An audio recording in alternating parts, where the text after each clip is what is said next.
Дальше 2 петли должны имитировать изнаночные петли.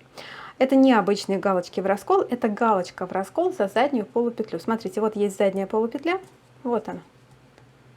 Но просто если я свяжу ее, она будет немножко растянутой. Поэтому я еще подхвачу сзади перемычку. Видите, вот эту перемычку я еще подхватила. Точно так же делаю галочку в раскол. Раз. И следующая петля опять я подхватываю заднюю полупетлю и перемычку. Вот. И делаю как бы обычный столбик без накида. Привет всем, меня зовут Надя, добро пожаловать на мой канал, и в этом видео я хочу связать узор резинка крючком. Это будет не совсем обычная резинка крючком, которая будет иметь те же свойства, что и обычная резинка спицами, то есть этого функционала у этого узора не будет, но вот внешне он будет очень напоминать узор резинку крючком и будет подходить идеально для наших любимых корзиночек и для наших любимых сумочек. Для вязания я взяла шнур карамель 5 мм, только у меня немножко другой цвет. Я уже сделала вот такую заготовочку. Связала небольшой круг из этого шнура крючком номер 5, так как сам шнур тоже 5 мм. Смотрите, я буду вязать резинку 2 на 2, соответственно это 4 петли. Значит, в круге у меня должно быть количество петель, которое кратно 4. У меня это 6 рядов, 36 петель, 36 кратно 4. Эту резинку можно делать 1 к 1, можно делать 2 к 1. То есть, если у вас резинка 1 к 1, вам нужно четное количество петель просто, а если 2 к 1, то вам нужно количество петель, которое кратно 3. Итак, начинаю первый ряд. Напоминаю, я делаю резинку 2 на 2. Вставляю крючок, первый ряд на самом деле здесь обычный, вставляю крючок в дужку и в перемычку. Вот так. Подхватываю рабочую нитку, классическим способом завожу крючок снизу рабочей нити и подхватываю ее. Делаю первую воздушную петлю.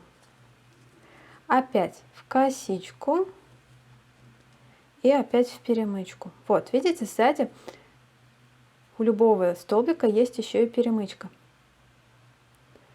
Опять классическим способом подхватываю и делаю столбик без накида. В косичку, в перемычку.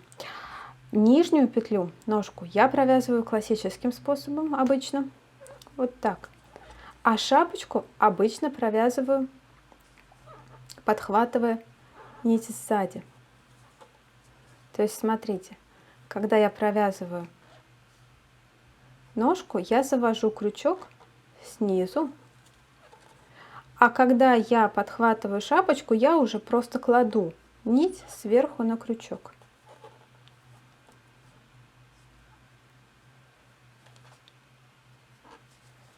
Снизу, сверху,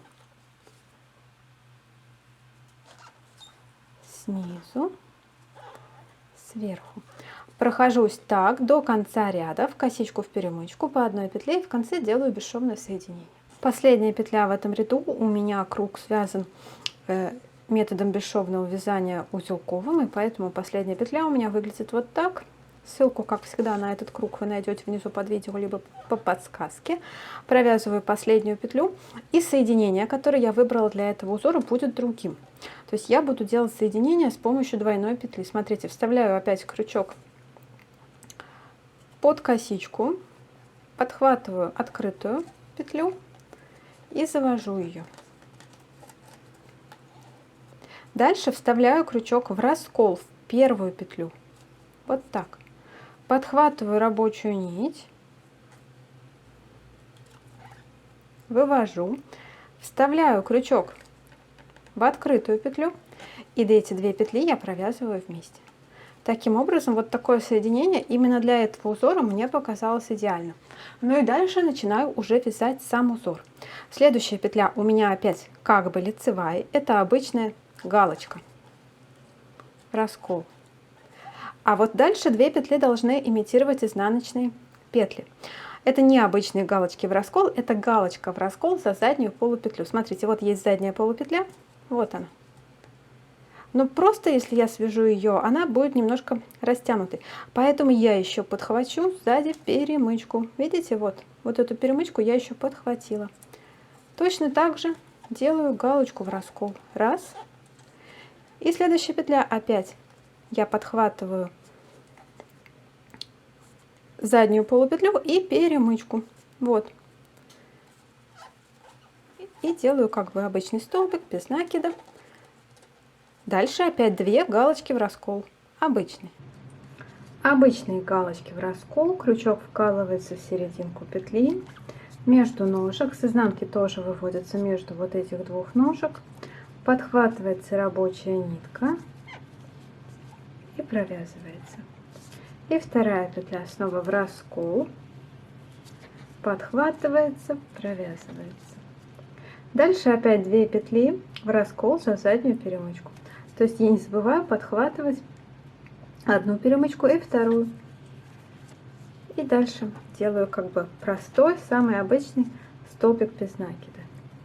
И вторая петля опять в раскол за заднюю перемычку. И так чередую 2 петли в раскол и вторая. И 2 петли за заднюю перемычку, но тоже в раскол как бы. Только раскалываете вы их не с лица, а получается сверху раскалывается эта петля.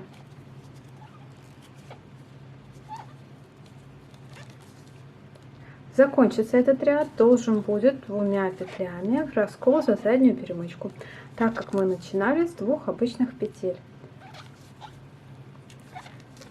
Но для этого, соответственно, должно быть 4 петли, должна быть кратность петель в круге равна 4, чтобы узор сошелся без шва. Продолжаю так до конца ряда, встречаемся там и делаем бесшовное соединение для этого узора.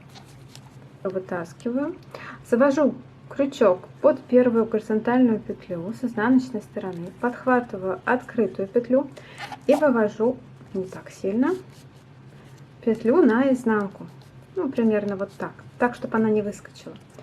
Дальше вставляю крючок в раскол в первую петлю. Смотрите, с изнаночной стороны нужно, чтобы тоже крючок вышел в раскол. Вот, я думаю, это видно, что он и с изнанки выходит точно так же. Раскол.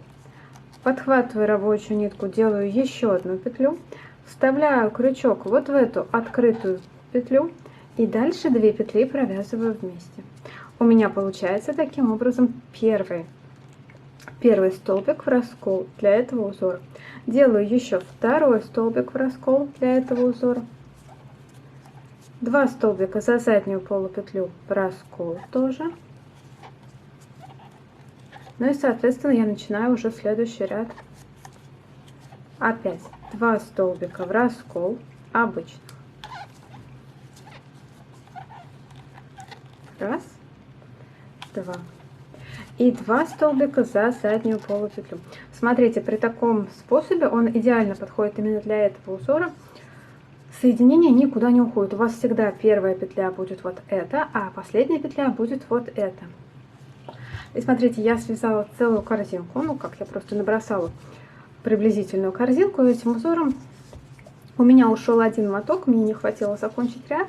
Донышко у меня приблизительно 13-14 сантиметров, а здесь примерно 10 сантиметров в высоту. И вот как смотрится этот узор на корзинке.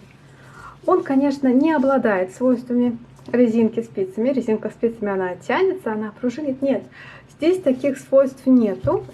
Просто чисто внешне этот узор очень похож на резинку спицами. И точно так же, как резинку спицами, вы делаете там, допустим, 2 на 2, 2 на 1, 1 к 1, любое количество петель. Здесь тоже можно делать любое количество петель. Вот эти столбики в раскол имитируют, соответственно, лицевые петли, а столбики в раскол за заднюю полупетлю имитируют изнаночные петли. И давайте я вам сейчас покажу соединение, которое получается. Так, вот, смотрите, первые ряды я здесь пыталась сделать узелковым методом соединения, и у меня уходит начало ряда, и вот несколько последних рядов, вот оно, это соединение, и мне кажется, очень красиво смотрится даже с изнаночной стороны, никуда не уходит начало ряда, в отличие вот от этих рядов здесь как-то не очень аккуратно получилось, и, соответственно, вот оно с лицевой стороны. Так. Вот он этот стык, с лицевой стороны вот здесь проходит соединение рядов. Ну вот такой узор получился у меня. Если вам понравилось это видео, если оно оказалось для вас полезным, не забывайте про свои лайки, подписывайтесь на канал, обязательно пишите комментарии, если вам что-то непонятно. Спасибо за внимание, пока-пока.